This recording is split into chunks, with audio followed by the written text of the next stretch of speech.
International monitors say conflicts, violence and disasters across Africa have dramatically driven up the number of displaced people on the continent over the past 15 years.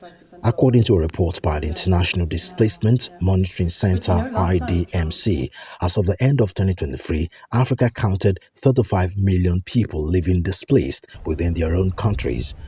IDMC Chief Alexandra Bilak says this is nearly half of the number of internally displaced people (IDPs) worldwide, which has seen a triple of the figure on the African continent over the last 15 years.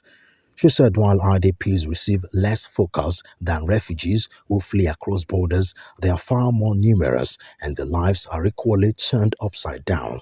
Well, what this report shows is that nearly half the world's internally displaced people live in Africa. 35 million people, 35 million IDPs at the end of 2023.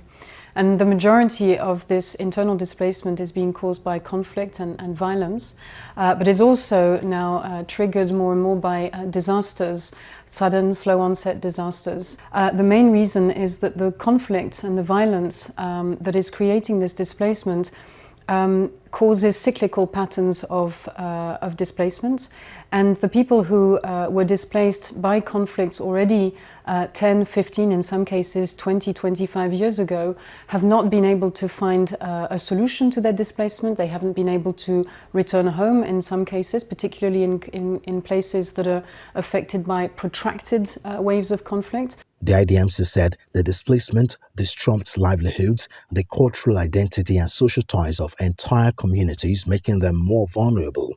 The report showed that rising levels of conflict and violence were responsible for driving 32.5 million people into internal displacement in Africa.